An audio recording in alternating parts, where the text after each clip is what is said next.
Are you guys recording it? Yeah. Buddy, oh God. Stop calling. Oh my soul. You're ready to start popping. Hurry up with that start. They gonna hit him hella fast. Just bump him, bruh. Like, you like bumped him?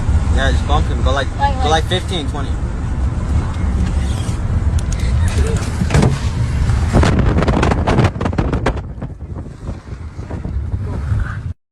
On May 29th, 2024, 63-year-old Scott Dwight Habermehl was on his usual early morning bike ride to work in Albuquerque, New Mexico.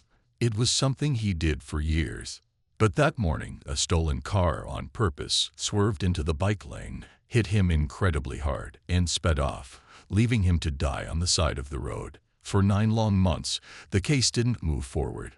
Police had a blurry picture of the car from a nearby church, but no one was arrested, and there was no justice for Scott's heartbroken family. Then, in February 2025, a secret tip led police to a surprising place: the social media account of an 11-year-old boy. What they found wasn't just a clue.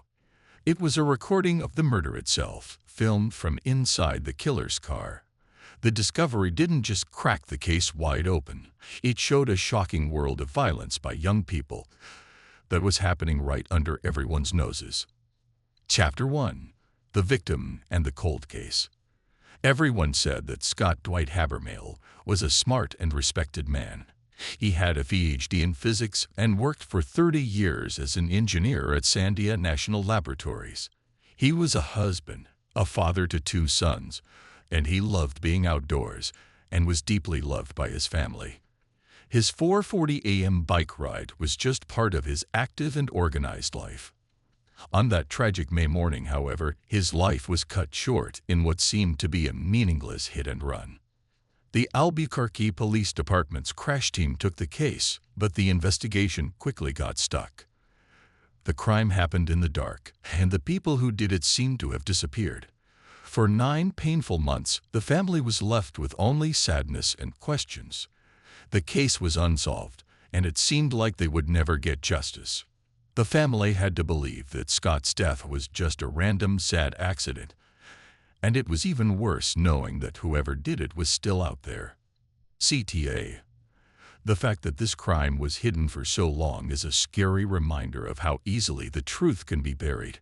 But finding it on social media also shows how the internet is completely changing how police solve crimes. If you want to see more stories about how modern technology is solving crimes, make sure you subscribe to our channel. Chapter 2: The Turning Point. Everything changed in February 2025. 9 months after Scott Habermehl was killed, a person who wanted to stay secret contacted the police and blew the case wide open.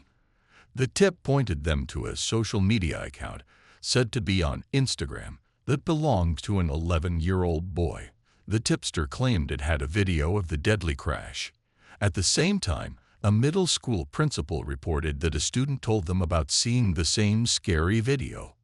Detectives quickly got legal permission to search the social media account and phones they had taken from the 11-year-old and a 13-year-old, Jonathan Overbay, during a different investigation a month after the crash. When a special team looked at the data, what they found was worse than they ever thought. The video showed the murder from the killer's point of view. Filmed from the passenger seat of the stolen car, it showed the last moments of Scott Habermehl's life. You can hear the boy see the flashing light on Scott's bike. A voice, who police think was 15-year-old William Garcia, tells the driver, "Just bump him, brah."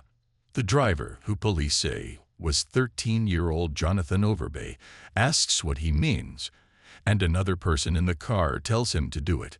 In the video, the 11-year-old boy in the front seat shows off a handgun and laughs before ducking down just as the car hits Scott.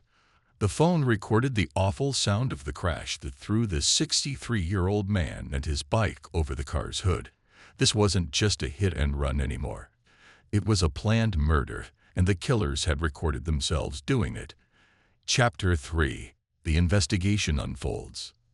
The video was the key that unlocked everything. What was a stuck investigation suddenly became a murder case. Police figured out who the three people in the car were: the 11-year-old, 13-year-old Jonathan Overbay, and 15-year-old William Garcia. But looking at the boys' phones and social media showed more than just that one video. Their accounts were a disturbing collection of videos showing their crimes getting worse and worse, filled with clips of them stealing things and doing other dangerous stuff. This wasn't a one-time thing. It was the terrible end to a pattern of dangerous behavior. Said they had been trying to find him, but it was hard because of his age and situation. In March 2025, they were arrested. Jonathan Overbay was arrested on March 17th. The 11-year-old was found and placed with the state's Child Protection Agency, called CYFD, a day later. Finally, William Garcia was arrested on March 19th, and all three suspects were caught. Chapter 4. The Resolution. With the suspects caught, the case moved into the complex world of the justice system for young people. Jonathan Overbay and William Garcia were charged with murder, planning a murder, leaving the scene of a deadly accident, and having a handgun illegally. The situation with the 11-year-old was much more complicated.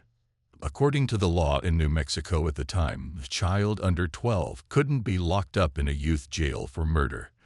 This law was a big problem for the police. At first, he was put in the care of the state's child agency to be checked out. However, the case took another turn. After the boy turned 12 in May 2025, the district attorney's office said they planned to charge him with murder too. During a court hearing for Jonathan Overbay, the lawyers for the state played the horrible video. The judge called the act heartless and ordered him to stay locked up, saying he was a danger to other people. All three boys had laughed while recording themselves ending a man's life. Now they were facing the results of their actions inside a system that was having a hard time figuring out how to deal with such violent crimes done by people so young. Conclusion. The murder of Scott Habermehl is a story that is tragic in many ways. It's the story of a loved husband, father, and scientist whose life was ended for a moment of cruel fun. It's the story of a family that went through 9 months without answers, only to find out the truth in the most awful way. It's the story of a possible failure of the system, where an 11-year-old, who was already known to be a danger to the public, was still on the streets. This case highlights the connection between violence by young people, social media, and being held responsible for your actions. The idea that a murder video could be put online, and that one of the people who police say made it was a child too young to be charged at the time, brings up some very deep and disturbing questions. It makes us have a difficult conversation, not just about the children who do these things, but about the systems that are supposed to help and stop them. The online trail that led to justice for Scott Habermehl is also a permanent, horrible recording of his last moments. A clear reminder that in our very connected world, proof of the worst things people can do can be found with just a click, waiting on a child's social media page. Outro CTA. The legal and social questions from this case are very complicated. What do you think is the right way to handle justice for young people who commit violent crimes? Let us know your thoughts in the comments below. Thanks for watching, and please remember to subscribe for more in-depth true crime analysis.